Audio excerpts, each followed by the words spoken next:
after 223 days. And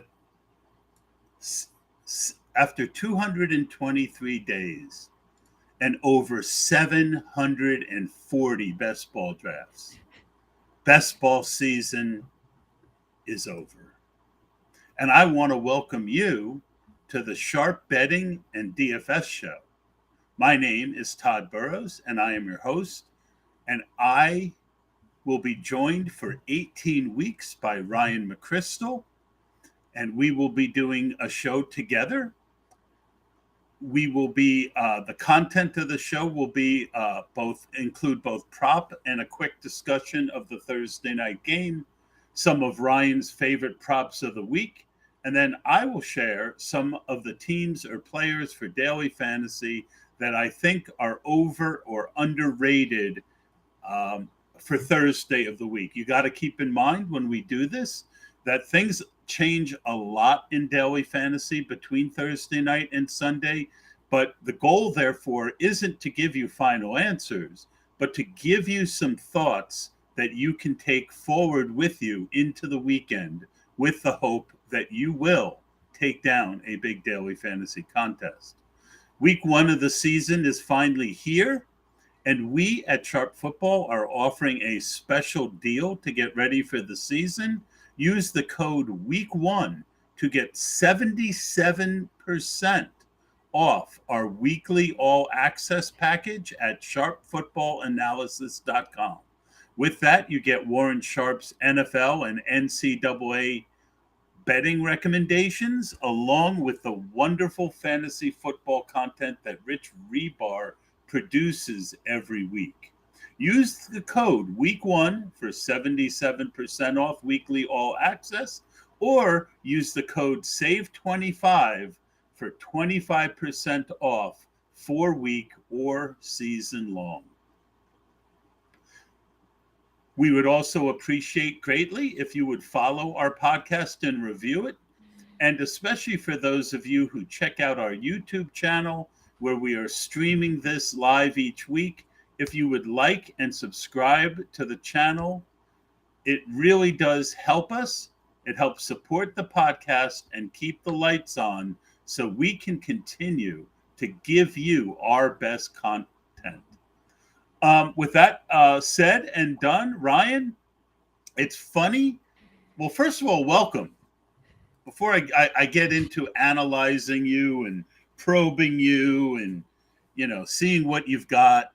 Hi. Yeah, thanks. Excited to be doing this again. This will be my third year doing some of the Sharp Angles betting podcast, although this will be a new version. Ryan.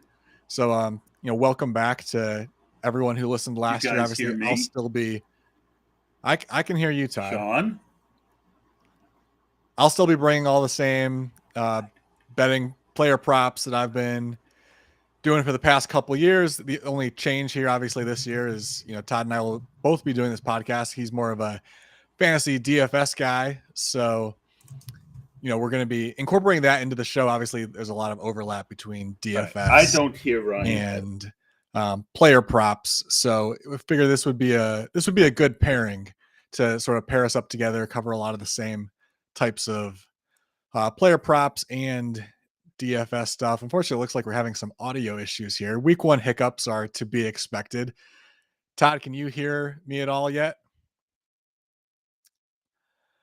All right, since I can't hear Todd anymore. I could at first. Now he can't hear me.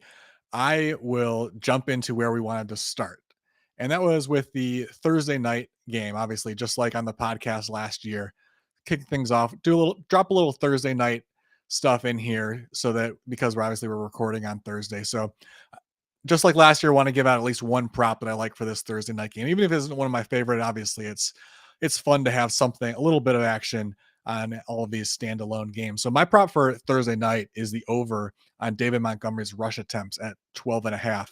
And I actually like this even more now that we've heard that Travis Kelce is going to be out, because I think that gives the potential for the game to slow down a little bit. Todd's back in here. Todd, can you hear me? I can hear you. Can you hear me? Okay, great. I started rolling ahead a little bit with the Thursday night props and just mentioned that my favorite prop for tonight's action is the David Montgomery over on 12.5 rush attempts. And I was saying, I actually like it even more now that we've heard that Kelsey is going to be out, because that gives us the potential of maybe a slower paced, low scoring game if the Chiefs also choose to sort of slow things down a little bit. Really, the reason why I like this, Dome, we sort of talked about this um, with Ray a couple weeks ago when we were talking about our season long props and how I kind of thought that this Detroit backfield, although we have two new guys heading it up, would play out pretty similar to last year with David Montgomery stepping into Jamal Williams' role as sort of the early down between the tackles, short yardage guy. And if you look back at Williams last year, he topped 12.5 attempts in 12 of his 17 games. So he was pretty consistently going over. If we assume Montgomery is going to play a similar role, this seems like a pretty good line. And I think we have reason to think that it may be a bigger role because obviously Williams a non-factor in the passing game. So anytime they wanted to at least show the defense that they might be passing the ball, they kind of had to pull him off the field because they just weren't throwing that often when he was on the field. Montgomery, because he is an accomplished receiver as well, obviously he's no Gibbs, but he has been a productive receiver in the past. You don't necessarily have to pull him off the field in those situations. So I think that could actually lead to him getting a little bit more usage than we saw from Jamal Williams last year, or really his value. Can you hear me? I can hear you, yeah. All right. So what I was going to say was that I agree 100%. So Montgomery, it was funny. I'm not a betting guy. I'm not a prop guy. But David Montgomery has been one of my highest owned running backs in best ball for a lot of the reasons that you mentioned in your points. And I feel like, especially with Jahmyr Gibbs being a rookie, that so I looked really quickly on, and I don't know where you pull your props from, but I was looking on Underdog. They had the exact same prop, over 12.5 carries. And as soon as I saw that for David Montgomery, I said, I'm not a betting guy, but if I was, that's the one that I would have gone to. So I think it's really interesting that we both kind of ended up on the same thing.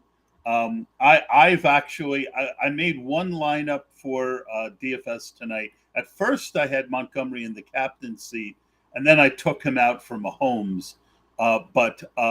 Yeah, I agree with you 100% on Montgomery. I think that is a great prop. And speaking of the Thursday night game, one of the keys tonight's game you mentioned, we didn't know whether Travis Kelce would be healthy or not. And he has been ruled out. So how do you think that affects the game from a Chiefs perspective offensively? My DFS lineup, I decided I'm only going to make one. I said, well, if Monty has a big game, it means Mahomes is going to have a big game, right? It's kind of like the seesaw effect. If one team's running game is working well, the other team might have to play from behind and be thrown. What are your thoughts on how you think the Chiefs might attack this game tonight? And ultimately, do you think the Chiefs or the Lions win this game? Well, I'm certainly picking the Chiefs straight up, not necessarily interested in the spread in this game. But I would guess that the Chiefs start the game with basically no changes whatsoever, just because the Lions defense was a mess at times last year.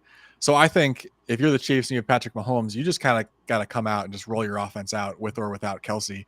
Obviously, it's going to shift where you're distributing the ball a little bit, but I don't think you dramatically alter your game plan. Now, maybe you have to, but I think that they start the game really just with the same pass heavy game plan as usual. But like I said, there's that possibility that it isn't as successful as you would expect it to be with Kelsey out. So that's part of why I do like Montgomery, because there's a much higher probability that this becomes a lower scoring, slow paced game without Kelsey on the field. Yeah. So while we're on the topic of this game, Todd, why don't you tell us a little bit more about your DFS? Why don't you quickly give us some of your favorite plays tonight? You already mentioned Mahomes and Montgomery were in your part of your thought process, but are there any other guys you're thinking about? Yeah. So, I mentioned that Chris Jones is out, and he is by far the best Chiefs offensive player. So I think, I'm kind of torn because on one hand, I feel like we saw the offenses be behind the defenses last year because the timing was off because they don't play in preseason anymore. So I feel like that guy from The Princess Bride. So that would lead me to believe that the game is going to go under. But the Chiefs don't have anybody good on defense. So that leads me to believe the game might go over. So, all that being said, and I hope that imitation wasn't too bad, I think that I think there's a chance this game goes over. I like Sky Moore, and my sneaky low-owned play is Josh Reynolds, who we've seen have some big plays. And with Jefferson out, my low-owned guy to throw into your showdown captains lineups is Josh Reynolds. Any thought on that, Ryan, before we move forward? Yeah, I could see that. I mean, given where his salary is at, certainly worth a shot because obviously, very very low floor, but we've seen enough peaks from him to think that that's worth a shot. Yep. All right. So, Ryan, did you say before we move on to the regular week? Did you say you think the Chiefs are going to win? I lean the same way. They're at home. Kelsey's important, but really, Mahomes is the most important guy. He's there. I think the Chiefs will win. Yeah, I agree. I mean, ultimately, not expecting much from the Lions defense, even if this is a back and forth game. I just think that at the end of the day, against a defense like this, Mahomes is going to pull it out.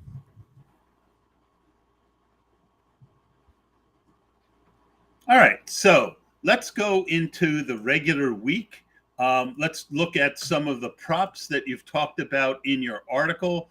The first one is one of my favorite best ball plays in the early rounds this year, Mr. Tony Pollard. 79.5 is his prop. Why do you like him to go over 79.5 rushing yards? Yeah, so this line is actually available at 69.5. I would bet it all the way up to 79.5 if we see it rise over the next couple of days. I think this is really a great spot for him. And it's kind of based on three reasons. I mean, first, he's an explosive running back capable of big plays. Anytime I'm betting a yardage over, I'd much prefer to have it be a guy like Pollard who could help us out with, a 30-yard run or something like that. It's useful to have that as a potential way of winning the game, even if usage is low for some reason or whatnot. Also, he's the unquestioned backfield leader this year, and he's facing a bad Giants defense. So that's really three factors that are really working in his favor. And the biggest factor is probably the fact that there's just no competition for carries. I know a lot of people are hyped up about Deuce Vaughn. He was certainly fun at Kansas State, one of the most exciting college players to watch. And some of his preseason highlights are nice too. I'm just skeptical that if he were seeing a bigger workload at the NFL level, that he's going to be able to, that he's going to be able to do it. I'm going to need to see it before I truly believe it. So I'm thinking Pollard is going to see a really high percentage of the carries in this offense. And I went back and looked last year, just when Dallas was favored by a field goal or more, their running backs averaged 27 carries per game. Now, obviously that was split between Pollard and Elliott. And in fact, in a lot of those games, Elliott was seeing a pretty significant workload because he did see a lot more work in the second half of games when they were playing with a lead. So this would be the type of game potentially where Pollard would see a lower total last year. But because we're not really expecting Dowdle or Vaughn to factor into this backfield much, I think we can expect a pretty significant percentage of those carries to go to Pollard in a game like this. And then it's also just a bad Giants defense. I mean, they didn't really do a ton to upgrade. Giants fan here. They allowed 10 or more yards on 15% of running back carries last year. They're ranked 31st in the league. So that type of defense against an explosive player like Pollard, I think this has the potential to be a really big game for him. Yeah, and the offensive line, at least for now, is healthy. Mm-hmm. And did Zach Martin ever come in? Can't remember. I don't remember either. But this is when you got a bad defense and explosive running back, I'm not super concerned. I mean, we've seen Pollard. It just occurred to me. That's we've seen him be successful. When they've had issues with the offensive line over the years, it hasn't seemed to have a dramatic impact on him. It always seemed to affect Elliott a little bit more than him in the past. So I'm not super concerned about the state of the Cowboys' offensive line right now. Yeah, the real interesting thing to me with the Cowboys is, right, you force Zeke to, this role on Zeke, and then you let Zeke go, and that role was so important to you that you wouldn't let Pollard eat for a couple years. And then I just kept waiting for them to sign Fournette, one of these other guys. So I'm with you. I'm way over on Pollard, really kind of at my maximum for second round guys. So that I'm hoping that you are correct. Next player, you have TJ Hawkinson, who just recovered miraculously from everything that was ailing him once he signed a new contract. His prop is 4.5 catches, and you think it's going over, correct? Yeah, this is a good matchup, and we've got a sort of a couple trends working in our favor here. First of all, the Bucks defense, although they do still have some talent on the defensive side of the ball, it's not a great unit, and but it's really about the scheme here. They played a lot of too high coverage last year, actually the eighth highest rate in the league. And those teams that are in too high looks a lot, that opens up the middle of the field more. So we see an increase in tight end usage against those types of defenses. I went back and looked at Hawkinson's target share in Minnesota, looking just outside the red zone.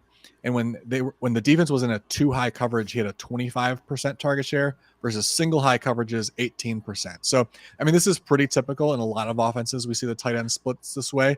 So whenever we have a good tight end like Hawkinson going up against a defense that's going to use too high coverage, I'm pretty interested in the over on the receptions prop because we don't really see a ton of line adjustment here. In fact, Hawkinson's prop available at 4.5, which is basically, it was at 3.5 or 4.5 like all of last year.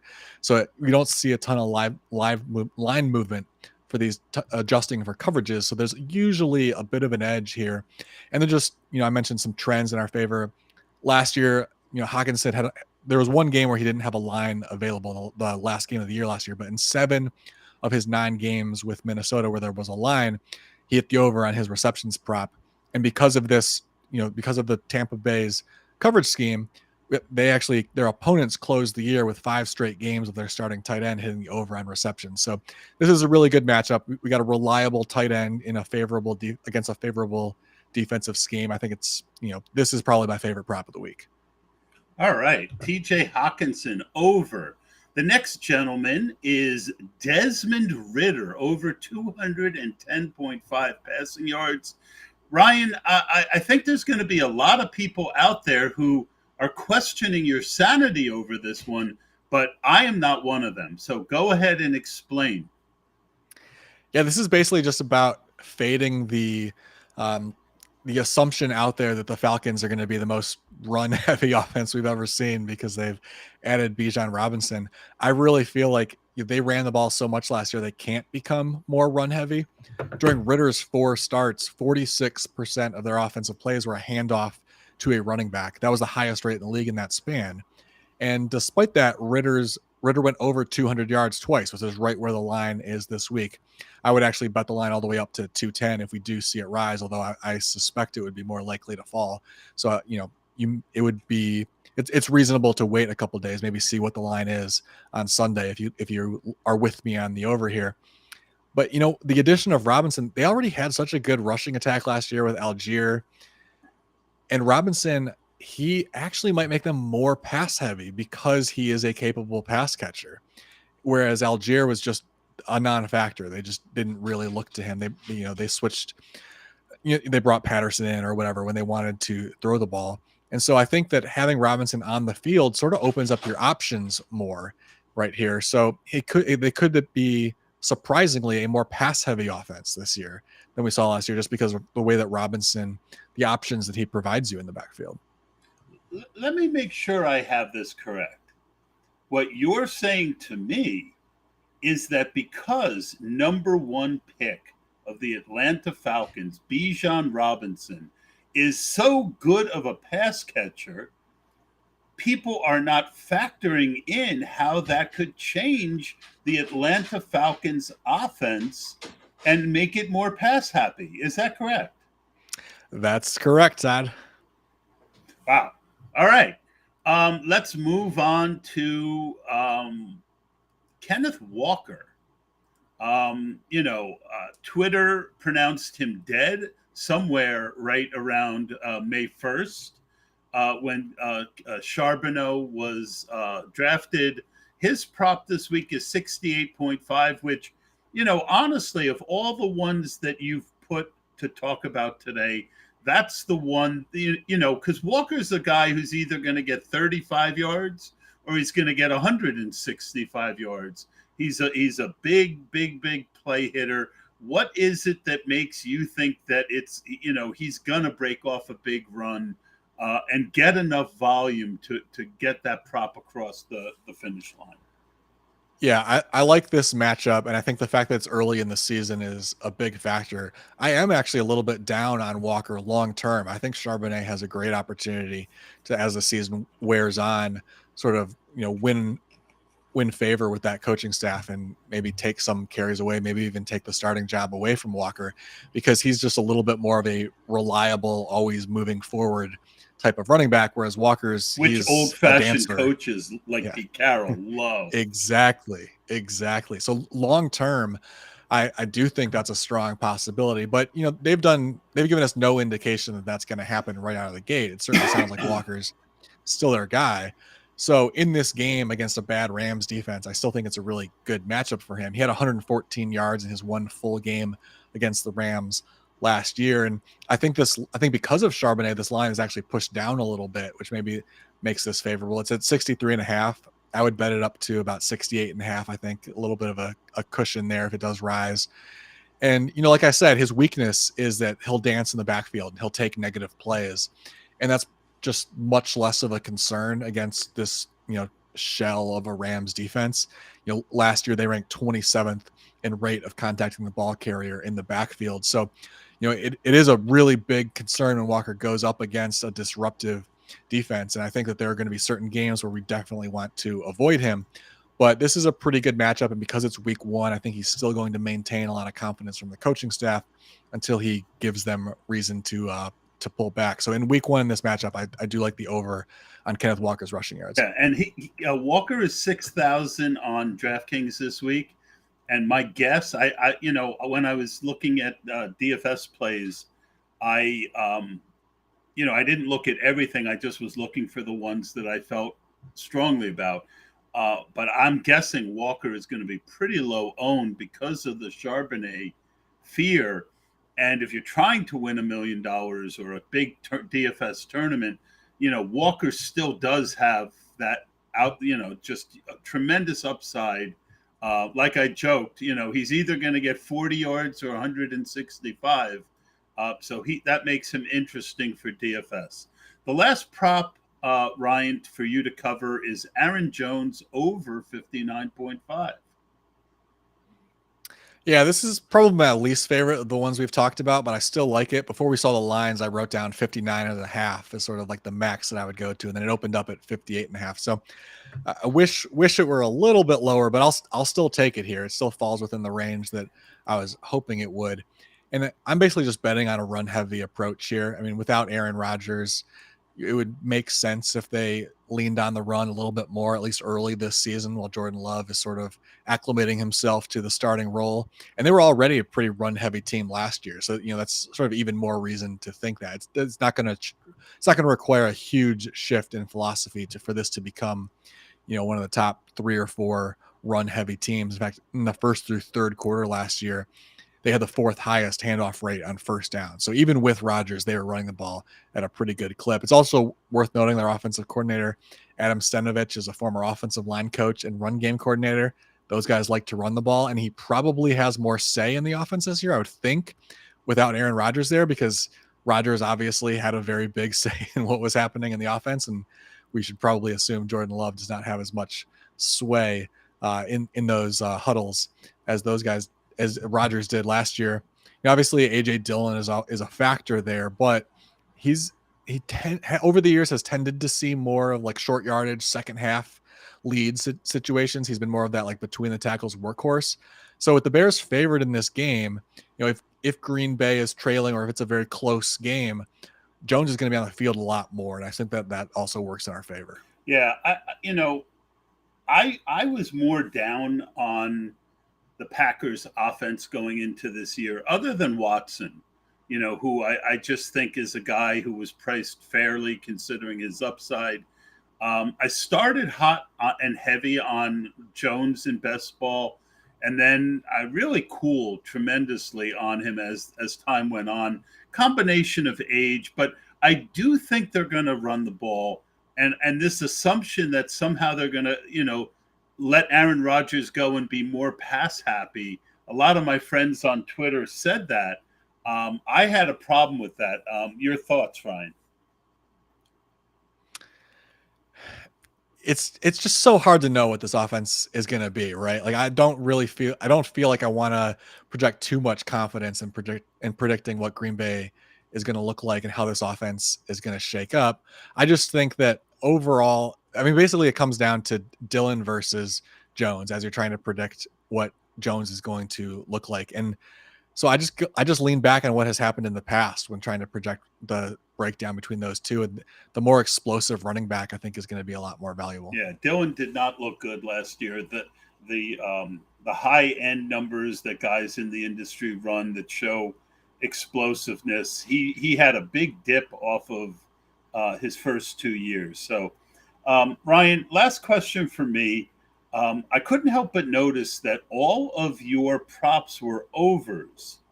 And, again, the great thing about this show is I'm learning about betting, just like originally I learned about best ball.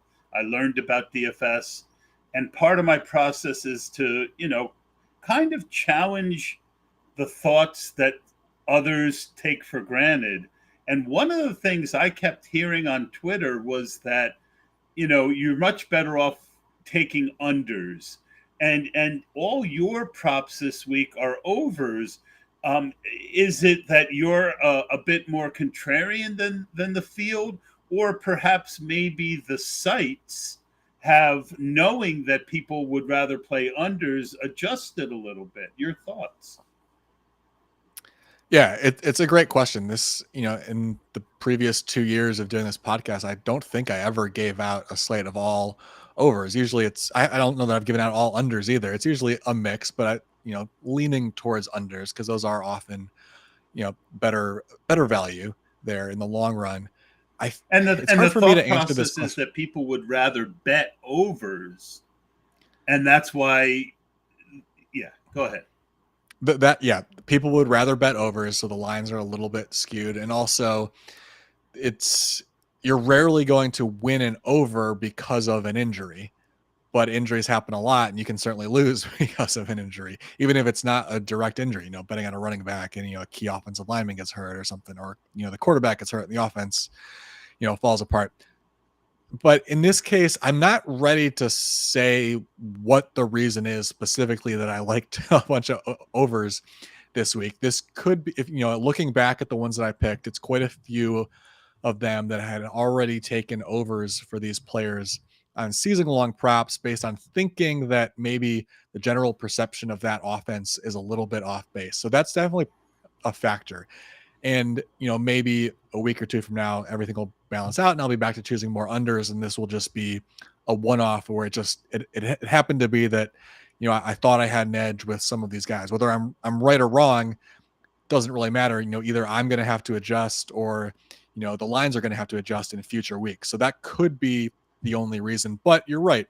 There definitely was. I don't know that anyone did a study on this or anything that proved it necessarily, but there was definitely some perception out there that maybe some of the season-long props, the lines were a little bit lower this year because the overs had been so successful in the past and that people were making good profit betting unders. So that's certainly, if that's true, maybe it was just perception. I certainly felt like that did seem to be the case in some situations, especially with some quarterback props. So it definitely is possible that was the case with season-long props, and there's been a little bit of carryover. So it's something to pay attention to these first couple of weeks to see how, are overs more successful than they have been in the past. Certainly, I hope they are in week 1, at least with these 5 that we just went over. All right, so Todd, that wraps up the stuff that I want to talk about as far as the props portion of the podcast. But let's dive in. Obviously, you're the best ball and DFS guy, so let's sort of dive into that. And with this being week 1, I know you You mentioned you were busy this offseason with over 700 best ball drafts. And obviously there's different strategies between best ball and DFS, but looking back at your best ball approach and what you learned from going through that process, do you think that there are any favorable DraftKings salaries out there that you like this week? Yeah. And first, I just want to mention again, if you liked Ryan's props, you know that Warren is really, really good at this betting stuff. If you want to find out what it's all about, you can join our all access package at week 1 and use the code week 1 and get 77% off the weekly all access. If you're going to bet, Warren is the guru. You get to see Ryan's stuff. You get to see Rich Rebar's stuff that's behind the paywall. Use the code week 1 for 77%, the weekly all access week 1. So, yeah, I mean, to me, at this point in the week, Ryan, what I'm looking to do is I'm looking to go position by position and look for take a look at the ownership and take a look at the salaries. And QB ownership this week is pretty spread out. So one guy, he's high owned for the week, but typically with a quarterback, I'm seeing like 11, 12% out there. Unless a quarterback is 15 to 20%, I don't worry about ownership for DFS for quarterbacks. Anthony Richardson, he could get steamed up, but right now his salary at $5,600 on DraftKings is very cheap. And with Jonathan Taylor out, a lot more, he might run more. So I think that Anthony Richardson, one of the old things that I look at when it comes to DFS is early in the season, look at the players who I think salary might be a lot more in a couple weeks. And I think, by the time we get to the end of the year, I'd be surprised if Anthony Richardson was at 5,600. Now, at the other end of the spectrum, last year, Justin Fields' salary started out where Anthony Richardson's is, but right now he's at 7,700. And that is causing his ownership to be lower. We've seen how Justin Fields can have a 40-point fantasy week. So, I'm always going to be interested in him being over when the field is off him. And then the third name I'll throw out at quarterback is an ugly, ugly one. But Jimmy Garoppolo is a bad quarterback, but he's playing with Davante Adams, who is a human spike week. And therefore, he is going to have almost no ownership, but he's going to be throwing to the guy who has had the most spike weeks of any player over the last 2 years. Those are the guys that I'm looking at quarterback. And now I lost Ryan again. You got me? Now I got you.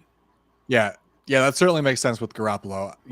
Pairing a quarterback with a receiver that's capable of those games definitely makes sense, even though you're obviously accepting some risk there because he's going to have, plenty of duds this season. The great thing about that risk, though, is if a guy is 1% owned, you can go 4% of your portfolio, 5%. You can get 2, 3, 4 times the field and still not have a lot of money invested in them. Yeah, for sure. And if you pick your spots with him, you're likely to have a successful week with him back there because, we certainly expect some spikes given what Adams is capable of providing him in the passing game. So you went through a bunch of quarterbacks there. Let's, jump to the wide receivers. How do you see this shaking out this week? Any good values there? Obviously, Davante Adams. And then to go with what you talked about, Ryan, I like Drake London, who was one of my favorites at best ball. I think he's priced fairly this week. And his ownership is not going to be too heavy for all the reasons we talked about. What I like about Drake London is Drake London's a guy who catches a lot of short passes, which gives you a decent floor. He's not going to hurt you. But I believe that there's a ceiling there. And there's going to be weeks this year. I think we get a ceiling game out of him. Drake London is a guy that I'm interested. I'll throw out two lower price guys. One is Puka Nasua. And it's funny to me because all the heat has been on Nasua and not Atwell. But when I look at early ownership projections, the salaries are very similar. So give me Nasua. I think he might fill that Robert Woods role in that offense. I think he's a talented player. I don't think you could go wrong with Atwell, but right now I'm seeing 11 to 15% ownership. At 15% ownership, I rarely want a $3,000 guy. And the last guy I'll throw out, I like talented players who are low priced for something that might not be in their control. Elijah Moore at 3,800 is a guy who is uber talented. Matt Harmon's stuff showed him winning pretty much, very well. He's now got Deshaun Watson. I like Elijah Moore. And the last one, although I think he might get steamed up because not only DJ Shark, but Adam Thielen is hurt, $3,200 for Jonathan Mingo. I think Mingo has room to grow to be a guy in the NFL. But at $3,200, if the rest of your lineup pops, Mingo could be the guy that gets you over the top if his ownership is not too high. Yeah, Mingo's an interesting one. It's certainly I talked, after the draft about that being such a great situation for him because Bryce Young, his strength is really the short and intermediate passing game. He's not a guy who wants to stretch the field much, just doesn't really have the arm for that to ever be his strength. And that sort of fits Mingo really well because he's a running back with the ball in his hands. He was a great fit for Lane Kiffin's offense at Ole Miss. It really just fit that role perfectly. And I would expect they're going to ask him to do a lot of the same stuff. Little nervous about him kind of being the only receiver out there potentially in week one, but it certainly means he'll get plenty of opportunities, one would think. So, let's move on now since we're talking weapons. What do you got for us at tight end? Well, I don't have too many, but I want to say that Tyler Higbee is more expensive than I wanted him to be at 4,800, more expensive than a lot of guys I like. But we saw him have a monster week in week 16 of the, and if McVay decides, if he's over 15% in final ownership at 4,800, I'm going to be under. And I'll be significant. If I go under, I'm going to be significantly under, and I might even fade completely.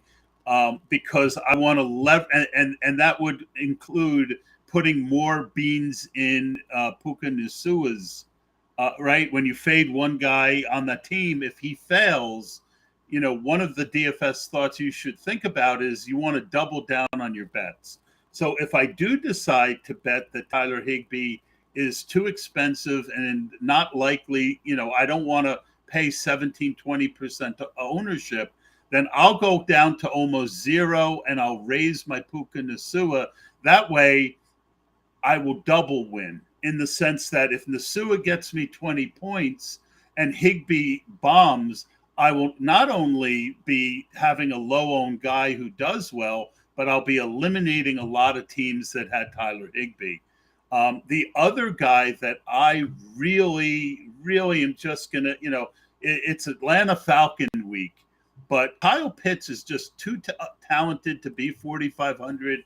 We've heard all the stuff about him being the fourth option in that offense. I don't believe it. I am going to be over on Kyle Pitts if his ownership stays where it is now. Yeah, interesting that you brought up the Tyler Higbee one because I believe it was last week, Ray and I were talking about his season-long props and how I was on the over on his receiving yards because his splits with and without Cooper Kupp on the field are dramatic and not necessarily in the way that you would think. I think a lot of people assumed that he led the team I believe he led the team in receptions last year, and that was a case of Kupp being out. it sort of was and it sort of wasn't. It was, he led the team because Cup wasn't there to get his, but his numbers fell off a cliff without Cup. So Interesting. season long, I actually like his props because, assuming we get a decent amount of Cup this season, he's going to be in a better offense. But this week without Cup, it makes me nervous. He had some pretty rough numbers without Cup on the field That last year. solidifies to me the fade of Higbee. Yeah. High owned. Now you've given me one more touch point that kind of helps make that decision. And the thing I noticed with Higbee, because I had him on my team that finished fourth in the FFPC, so I watched a lot of that week 16 and a lot of week 17. If he had had a good week 17, I might have taken down. I was 10 points away from taking down $200,000, and McVay just didn't. One week he threw it to him like an amazing amount of times, and the next week they weren't even looking at him. Week 17, I think he had like 2 targets. So we know that McVay is a really smart guy, right? So I don't know that we can figure what and when and what defenses McVay is going to choose to just pound Higbee. But with Matt Stafford back, I could see a case for more Van Jefferson and the wideouts than Tyler Higbee. So it's going to be interesting, especially considering your point that without Cup to open up the field for Higbee, he was not nearly as effective.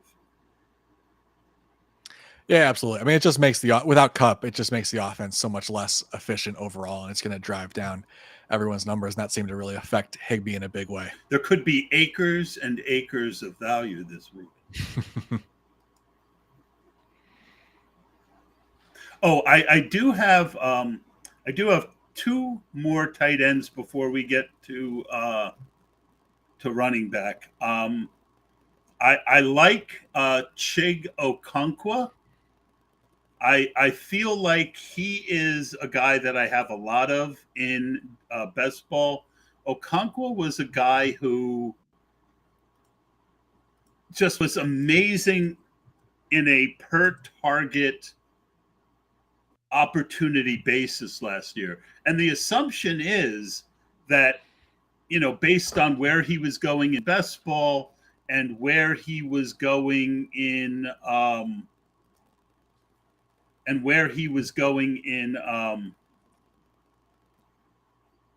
in the price this week, that he's not a full-time player, but there's no other tight end who really is any good.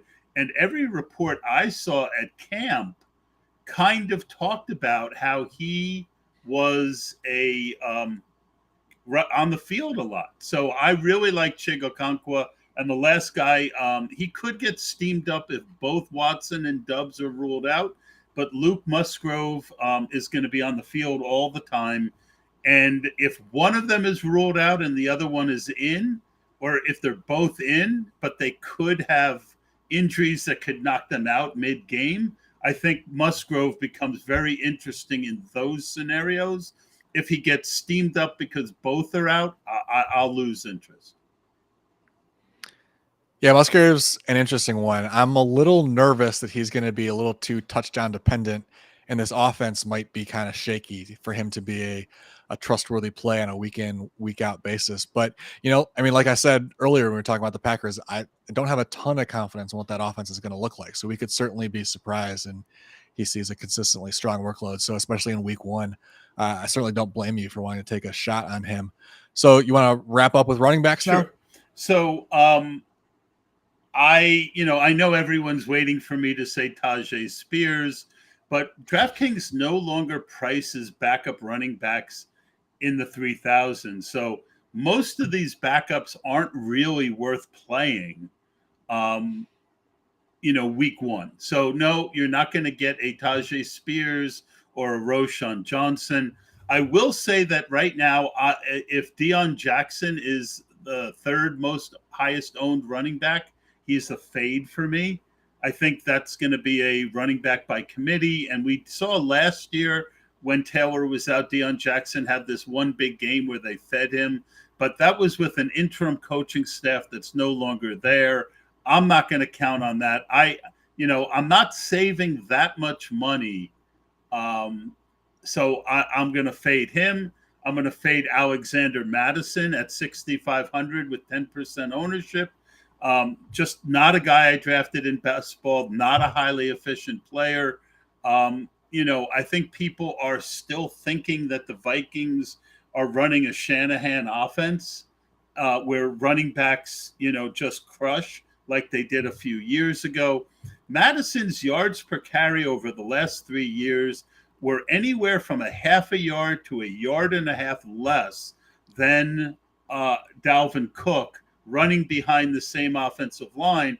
And typically the backups get more yards per carry because they play in blowouts and, there's more opportunity, to play against lesser defensive intensity. So Alexander Madison is a guy that I am going to fade at that price pretty significantly. I think Khalil Herbert is very interesting at 5,300. I think Roshan might come on as the season goes, but we've seen Khalil Herbert have big games, and he's projected for less than 5% ownership. And my favorite play of the week at 6,600 with very low ownership right now, J.K. Dobbins. I think that, they've talked about him catching passes. I think that J.K. Dobbins is because I think that people want to play Lamar and they want to play the pass catchers. And I'll throw in Isaiah Likely. If Andrew, I know we're jumping back to tight end, but I love Isaiah Likely. And, he is a really talented guy. And if Andrews plays and aggravates that, that injury, Isaiah Likely could be a real sneaky guy to be over on. So, Ryan, I haven't done much with defenses yet. I just wanted to give you the last chance to kind of go over everything that I said, anything you agree with, anything you disagree with. Yeah, I mean, what you were saying about the running backs, I would agree with a lot of that, especially your choices on who to fade. Madison was a guy that we talked about a couple of weeks ago. I'm on the under on his season-long rushing yards, pretty much for the same reason you said. I mean, he just hasn't really shown much in the opportunities that he had, and we've seen them continue to go back to the well drafting running backs since they've added. I think they've added three. They've drafted 3 running backs since they drafted Madison. 2 of those guys by the current front office. Madison was drafted by a previous front office, so there isn't any kind of loyalty there necessarily that would maybe make them want to force him into a role for longer than he earns. So yeah, I'm definitely on the under for him. And also, Deion Jackson was the other one that I very much agree with. I mean, don't take running backs in terrible offenses, right? Like that's just like DFS 101. Especially stay far away. Running quarterbacks. Yeah, absolutely. I mean, this is just a nightmare scenario. It was probably going to make Taylor less valuable than he was in the past as well. But with Jackson just being, significantly less talented, not able to make something out of nothing like Taylor is able to sometimes, I want no part of the Colts backfield right now. Awesome. Well, folks, we are 15 minutes away from real live NFL football. I want to thank you for joining us, those of you who did. I want to thank the people who jumped into chat. This was this being the first episode and the sound problems we had. We didn't get to you, but on a normal weekly basis, we will. Please remember to go to the YouTube page, like us, and subscribe to the channel. It really would mean a lot to us. Like and follow the podcast. Again, if you want to save money on our, if you always thought to yourself, gee, I want to, find out the money, week 1 for 77% off, weekly all access. And that is, I hear the music. I feel like I'm at the Academy Awards and I'm being talked off the stage. That's going to do it for Ryan and I. We will see you next week.